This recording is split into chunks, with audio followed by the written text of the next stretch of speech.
La justice française a décidé de s'attaquer à une personnalité politique. Vous vous dites, ça y est, Gérald Darmanin va enfin devoir répondre de ses actes, du fait qu'il ait a priori peut-être monnayé quelques rapports à des femmes extrêmement vulnérables en l'échange du fait qu'il allait leur offrir un logement social alors qu'il était maire de Tourcoing. Eh bien non, les amis, je suis désolée. Ce n'est pas encore de ça que la justice française va s'occuper parce que, je sais pas, ils ont aquaponé. Enfin, bref, ils sont occupés.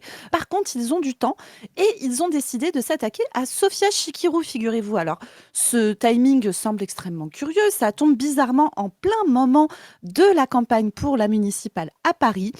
Nous sommes des gens parfaitement respectueux du système judiciaire et nous n'allons pas du tout dans cette capsule discuter de comment la justice peut être instrumentalisée à des fins politiques. Et pour ça, je vais le faire avec mon ami Chris. Chris, comment ça va? Est-ce que tu es prêt à voir enfin la justice s'emparer des vrais problèmes de la France? Bah oui, bien sûr, enfin, qu'on bloque un petit peu l'ascension de tous ces gauchistes. Moi, je sais, ce qui me paraît bizarre, c'est que l'extrême droite nous dit que tous les magistrats sont gauchistes. Tu sais, Oui. Zoé, Ah que ben oui. c'est un Oui, oui. repère de gauchistes et c'est que pour ça que le pauvre Nicolas Sarkozy a dû faire 3 semaines en prisonnier dans une geôle de l'État français à manger des yaourts. Et j'ai envie de dire, Et à devoir faire le numéro de téléphone lui-même, les 10 chiffres, il a écrit dans son livre que c'était très dur, ça lui était jamais arrivé. Non mais t'imagines, toi t'es là, gna gna gna, le peuple vénézuélien, gna gna gna, l'impérialisme, gna gna gna, les morts au travail, alors qu'il y a des vrais problèmes dans ce pays. Chris, Nicolas Sarkozy a dû se faire cuire un œuf. Et tu as dit 3 semaines, c'est une fake news, il a fait 20 jours. ouais, Il c'est a même ça. pas fait 3 semaines. C'est une folie. Mais voilà, donc on se rend compte que, bah non, peut-être qu'il s'attaque aussi à d'autres personnalités. À des moments, tu vois, un petit peu plus tactiques. C'est très intéressant, on en a déjà parlé, on va en reparler parce que c'est une capsule qui était un peu vieille, qu'on avait fait, mais vous pouvez quand même aller la voir. À l'époque, quand Marine Le Pen avait été condamnée, on avait, contrairement à certains qui se félicitaient ou couvraient le champagne, justement, en étant très contents que Marine Le Pen puisse pas se présenter, bon, c'est déjà faire fi que la force d'extrême droite, peu importe quelle elle, ne dépend pas d'une personnalité. Hein. Quand on est matérialiste, on sait qu'elle monte pour des raisons bien plus profondes de blocs de classe, de pactes racistes, etc. Donc voilà, et c'est surtout de pas comprendre que cette justice qui va s'attaquer à une forme d'opposition politique peut s'abattre sur les deux côtés de la moïsation parce qu'elle est plutôt au service de la conservation, c'est-à-dire le bloc bourgeois, le bloc central déjà au pouvoir, et elle va essayer d'empêcher un côté droit et un côté gauche. Un côté d'extrême droite, même s'il est réactionnaire, et un côté d'extrême gauche. Et ça, c'est aussi ce qu'on voit aussi, tu sais, dans le... Peut-être tu veux en dire un mot, mais sur la partie administrative, quand il y a des dissolutions, Retailleau avait fait en sorte de dissoudre, pour pouvoir dissoudre la jeune garde, des camarades qu'on salue et force à eux, de dissoudre aussi, je sais plus quelle association, Génération Identitaire, je crois, enfin une autre association Oui, d'extrême ou droite. c'était un autre truc d'extrême droite, mais en même temps, Voilà, ils avaient fait ça, ouais. pour pouvoir faire genre, nous, le bloc central, on s'oppose aux deux, etc. Donc ces dispositifs-là, on peut condamner aussi la dissolution du CCIF, hein, tu te rappelles à l'époque, voilà, qui était en plus de totalement islamophobe. Donc tout ça, c'est des dispositifs de l'ordre bourgeois, sa justice, sa vision de classe, sa vision politique, et on va le voir comment ça se déroule. Là, pour moi, on est face à ça. Je ne veux pas rentrer dans, on va regarder, mais dans si Sofia Chikirou a la raison, etc. Moi, je trouve qu'on est dans une politique de ce qu'on appelle le lawfare, quelque chose qui a été énormément abattu. Notamment, on va voir l'exemple sur Podemos, qui était une force montante d'une gauche radicale, ou en tout cas de rupture, de bifurcation, vous l'appelez comme vous voulez, en Espagne. Iglesias l'avait beaucoup subi, et donc je trouve que c'est intéressant de voir ça, parce que là, on est typiquement dans le dispositif, quoi. Carrément, mon cri, c'est effectivement, il faut toujours, toujours, toujours se méfier quand des méthodes, on va dire, parfois un peu discutables sont utilisées contre des gens qui sont parfois nos adversaires. Il faut toujours se souvenir que les mêmes méthodes peuvent clairement être utilisées contre notre camp et se rappeler que la fabrique de la gauche de rupture comme le grand méchant, antisémite, nanana, nanana, est un vrai travail de fond qui est fait depuis des années parce qu'elle est possiblement en passe de prendre le pouvoir, que ça ne plaît pas à toute une classe qui est la classe qui va détenir les grands médias, le pouvoir judiciaire et tout ça et tout ça. Et donc on va pouvoir regarder un petit peu tout ça. Et comme tu l'as dit, nous on n'a pas accès au dossier, hein, les gars. Donc on ne sait pas ce qui a été fait, pas fait, etc. En tout cas, de ce qui sort, on va le lire, hein, mais bon, a priori, il s'agit de litiges privés, plus ou moins réglés. Le truc date d'il y a 8 ans, tu vois, pour 60 000 balles, de ce que j'ai compris, hein, Ouais, assez la peu, ouais. somme qui pose question. franchement, 60 000 balles, c'est 2 fois moins que le prix du coaching de Bardella pour sourire, par exemple. C'est ça. Bon. Voilà. C'est Non, mais... non, mais t'as raison, c'est 1,5% des 4 millions d'euros volés par Marine Le Pen. Voilà, c'est juste pour vous donner un ordre d'idée, quoi. C'est quelques jours de toutes les années où Le Pen a volé. Donc, et puis c'est rien à voir avec ce qu'a fait Sarkozy, qui, je le rappelle, a littéralement tué un pays pour pouvoir ne pas être remis en question dans sa campagne. Et on parle là même pas de 4 millions, mais presque 50 millions, je crois, d'estimation. On est vraiment dans la disproportion, c'est une folie. Mais ça arrive, comme tu l'as dit, au moment des municipales, au moment où il y a une vraie guerre à gauche, voilà, d'hégémonie. 8 ans après. Donc c'est extrêmement intéressant. Ok, donc on va voir ça. On va commencer par voir le message de Sofia Chikirou, qui est assez intéressant. Je te laisse le lire. Je dois faire face à une épreuve en pleine campagne pour la mairie de Paris. Le parquet de Paris, qui dépend directement du ministère de la Justice, informe la presse qu'il veut me faire un procès. Un différend commercial avait opposé ma société de communication à la société Le Média. Gérard Miller, alors dirigeant du média, avait riposté à ma plainte devant le tribunal de commerce en portant plainte à son tour. Après 1 an et demi d'échanges entre avocats, la nouvelle direction du média avait proposé un accord sur nos différends. Je renonçais à me faire payer une facture et le média renonçait à réclamer le remboursement d'une autre facture. Entre le média et ma société, l'affaire est close depuis des années et nos relations sont normalisées. Mais le parquet de Paris a senti une opportunité pour enquêter et me coller des accusations infamantes. Malgré une débauche de moyens pour enquêter, il n'avait pas jugé utile pendant 6 ans de me faire juger. L'enquête avait mis à terre toutes les accusations, mais voilà, je suis candidate à la mairie de Paris. Et l'aubaine est trop bonne. C'est donc sans plaignant et sans préjudice que le parquet renvoie à un procès après les élections. Peu lui importe en réalité de faire justice, il s'agit surtout de nuire à ma campagne. Je mesure à quel point cette annonce de procès est pénible pour mes camarades et colistiers. Ils me font confiance et je les en remercie. Je ne vais pas renoncer à mener la campagne et encore moins à tout faire pour la gagner. C'est très intéressant, tu vois, c'est ce qu'on disait, cette logique-là. On voit vraiment que c'est un effet purement politique. Ça aurait pu attendre la fin de la campagne, vu les délais, ça aurait pu... Mais là, vraiment, le choix du timing, le choix de la cible est extrêmement politique. Et donc, on voit que, je pense que Chikirou, tout le monde a dit qu'elle ferait que 4 ou 5% face à cette fameuse union de la gauche. Allez voir la capsule qu'on a fait là-dessus. Bon, je pense qu'elle est un petit peu plus menaçante que ce qu'on croit. Et là, on est affaire à ce qu'on appelle des techniques de lawfare, c'est-à-dire, première étape du lawfare, c'est la mise en action des juges contre un candidat oppositionnel, progressiste et de gauche, c'est-à-dire trouver un timing qui empêche la campagne politique et qui salit, qui empêche les discours politiques. Là, on y est. On va regarder un peu entre les lignes, mais vous pourrez aller voir et la capsule et ça. Et ça, c'est vraiment ce qu'on a vu avec l'Espagne, en fait.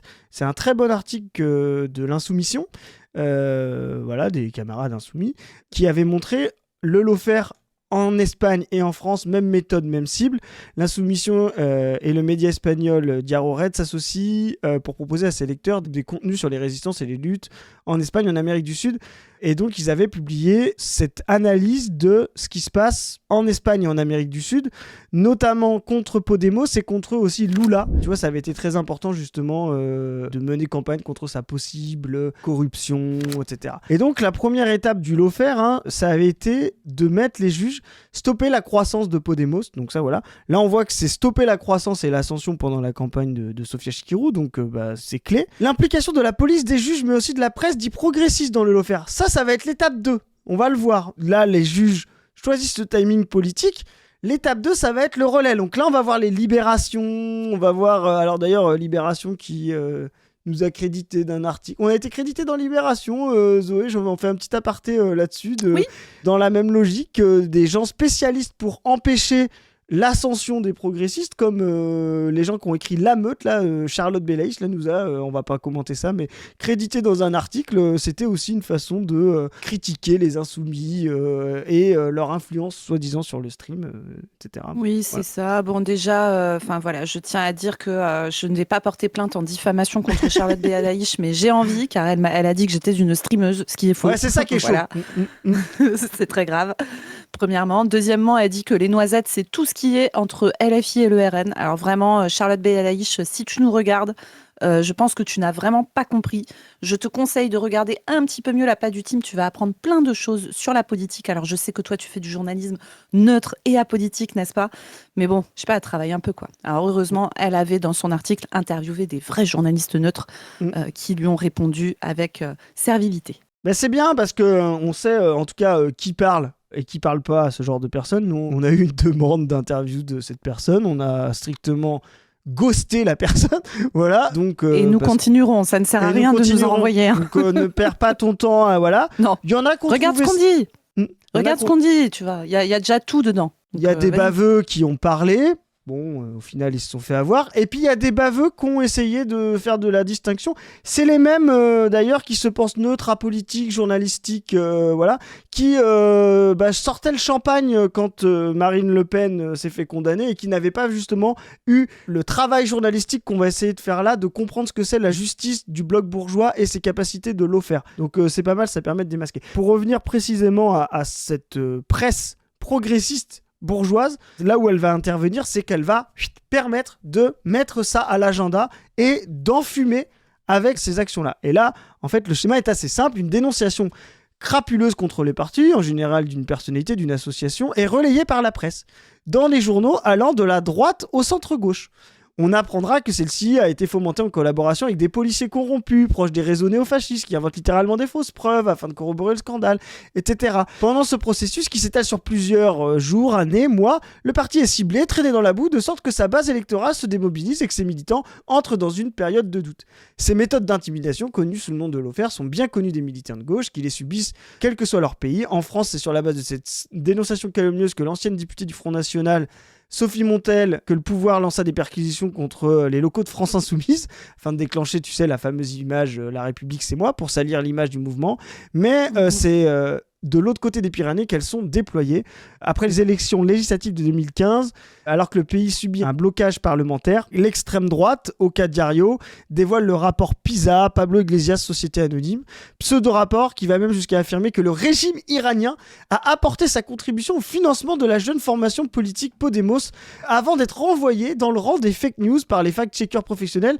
Cette information avait fait le tour des médias. Voilà, donc c'est vraiment une technique. Les médias progressistes vont s'en emparer. Et là, on va regarder si c'est vrai pour Sofia Chikirou, parce que dans la foulée de ce qui a été publié, on a cette presse progressiste. Alors là, je te la laisse parce que ça, c'est cadeau pour toi. Oh, tiens Edoui Edoui, toujours dans les bons coups, quand il n'est pas au téléphone avec ses amis de la CIA, Edoui fait des enquêtes. Et là, écoutez, l'enquête est précise. Donc là, vous n'avez pas vu, mais il y a donc Sofia Chikirou explique que donc c'est ce différend privé, etc.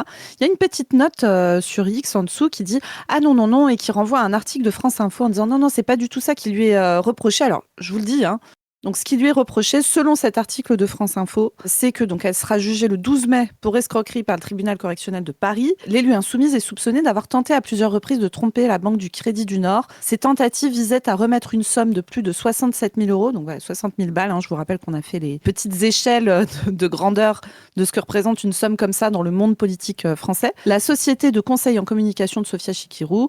Dans ce dossier, les enquêteurs ont mis en avant un commencement d'exécution. La prévenue est accusée de s'être présentée comme présidente de la société de médias alors qu'elle n'avait plus cette qualité et d'avoir demandé un virement finalement non abouti. Voilà. Bon, voilà. Écoute, je veux bien qu'on se dise que c'est la chose la plus grave du monde et machin, et vite, il faut les enquêtes de Mediapart là-dessus, c'est vraiment le même niveau que les affaires Karachi et Big Malion de Sarkozy. Mais moi, j'ai l'impression qu'on n'est quand même pas sur ni la même nature, ni la même force, ni les mêmes conséquences.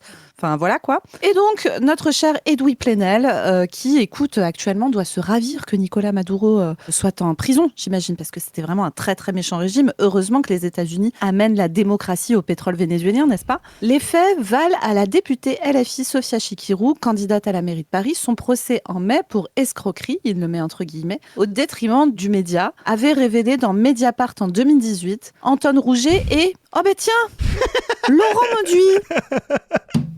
Allez voir qui est Laurent Mauduit dans notre capsule avec Salomé Saké, une de nos meilleures de 2025. Oui.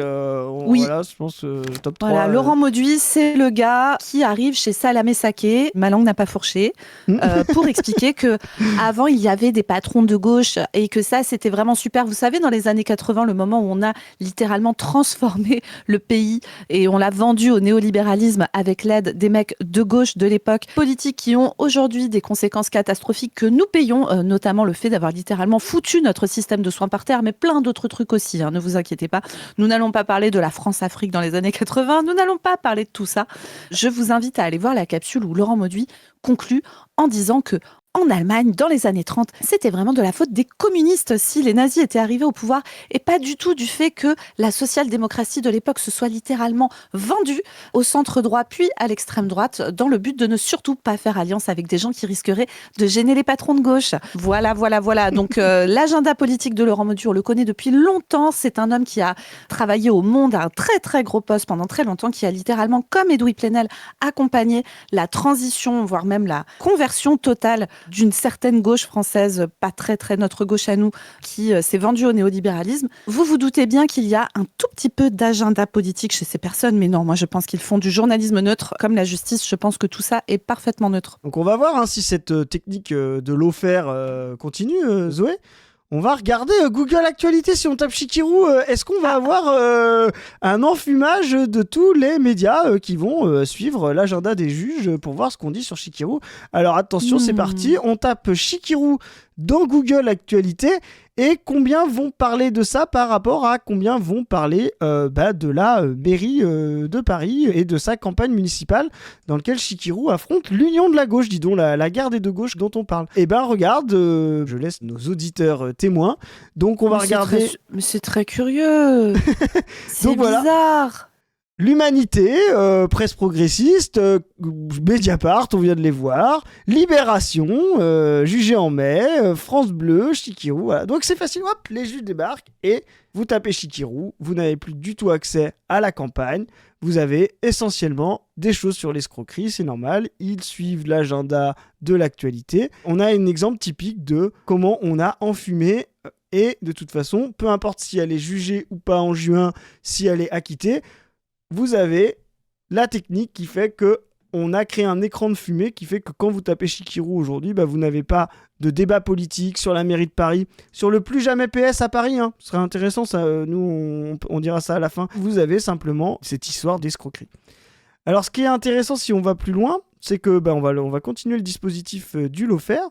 Ensuite, une autre étape, c'est les militants d'extrême droite, le bras armé du lawfare. Rappel, les juges choisissent leur agenda politique, tapent. La presse progressiste donne une forme de légitimité à tout ça. Et ensuite, vous allez avoir tous les militants d'extrême droite. Vous les connaissez, les comptes sur Mulot, etc. Damien Rieu. C'est ça, voilà.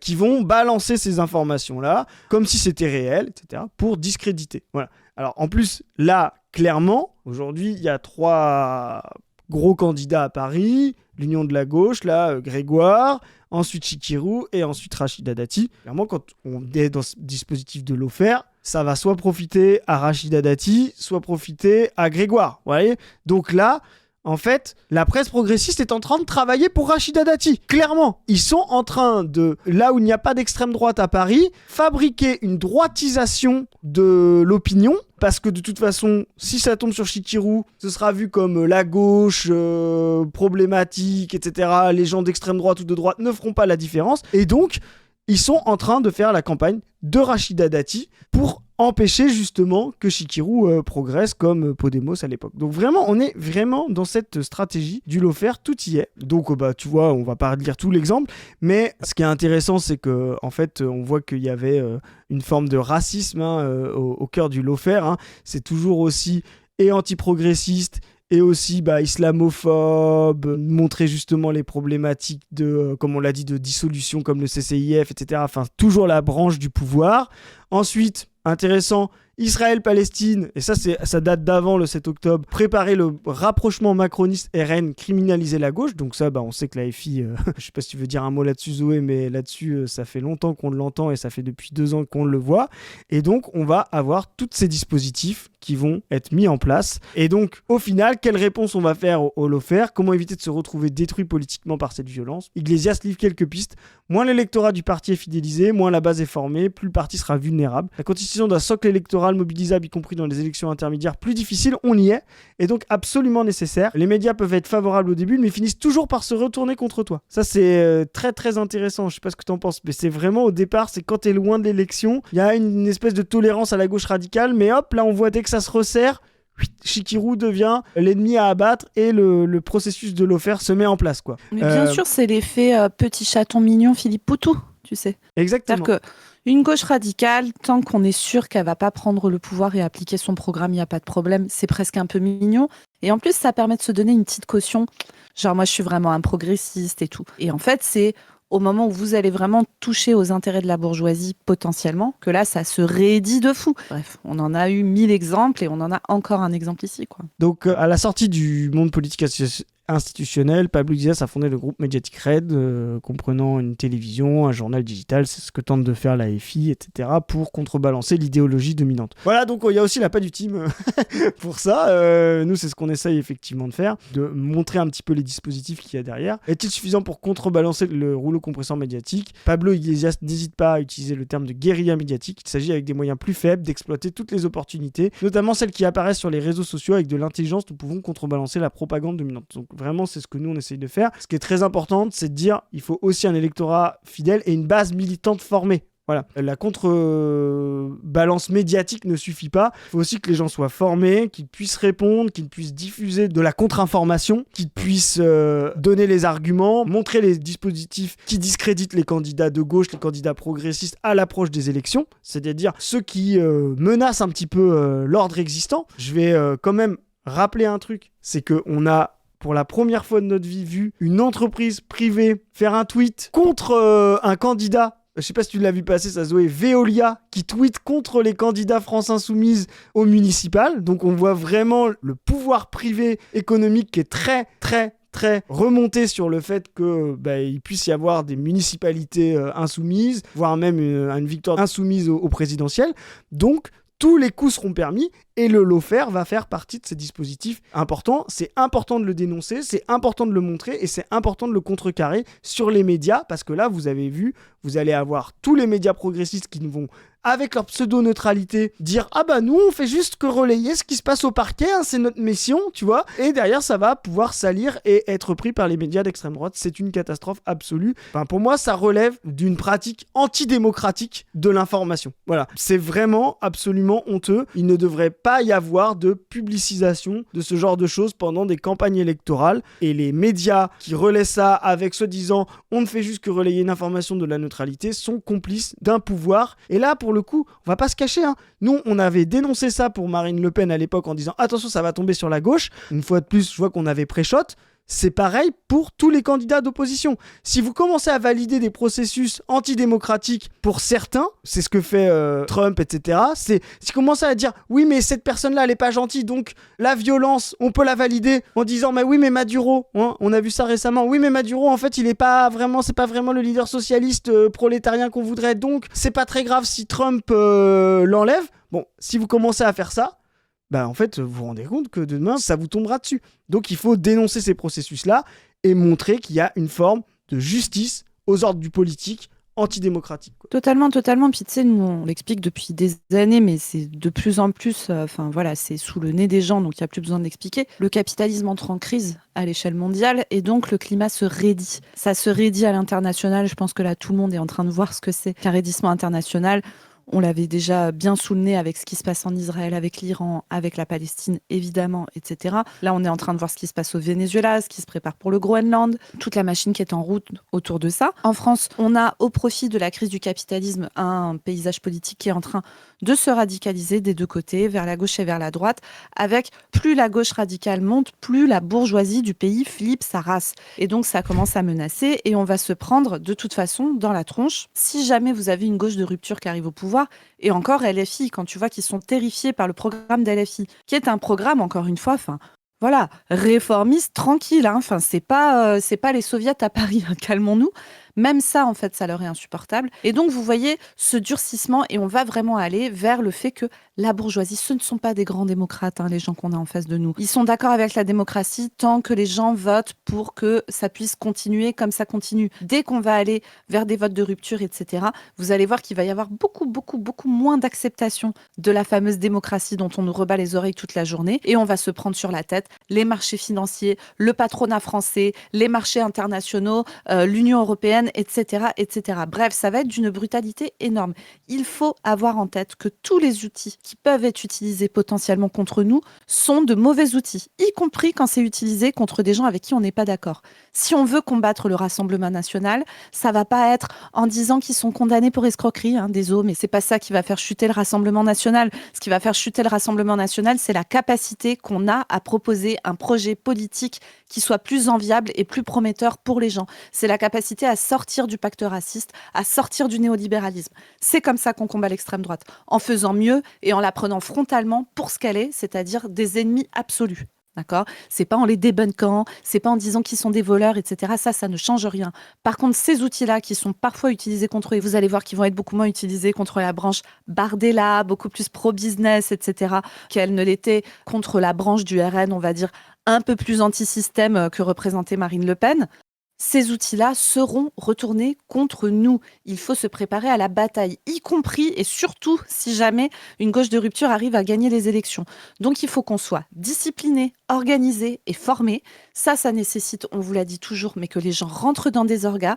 On va avoir de plus en plus besoin de mettre un rapport de force qui va être un rapport de force dur, d'accord ? C'est désolé, là, on est un peu, voilà, on va dire un peu violent dans nos paroles, mais je pense qu'il faut qu'on soit tous conscients de ce vers quoi on va les prochaines années. Ça va être dur, d'accord ? Il va falloir une lutte politique âpre, mais c'est aussi dans les moments de crise qu'il y a des vraies possibilités de changement de système. On a une ouverture actuellement à la gauche de rupture qu'il faut prendre. Nous, c'est pour ça qu'on met toute notre énergie à faire tout ce que vous nous voyez faire. C'est pour ça qu'on fait ce travail notamment de médias alternatifs pour pouvoir porter une parole alternative, parce qu'il va falloir arrêter de se raconter qu'un jour les médias bourgeois seront de notre côté. Oh gna gna, mais oui, mais Jean-Luc Mélenchon, c'est pas la meilleure figure parce que les gens l'aiment pas, il parle trop fort, etc. Jamais aucun politique qui porte une ligne de rupture à gauche et qui a une position suffisante pour pouvoir prendre le pouvoir ne sera bien traité dans ces médias. Faites le deuil. Vraiment, faites le deuil. Oui. N'attendez pas que Libération soit sympa, que Mediapart soit sympa, que France 2 soit sympa, que Le Monde soit sympa. Ça n'arrivera pas, d'accord ? Ce n'est pas dans leurs intérêts.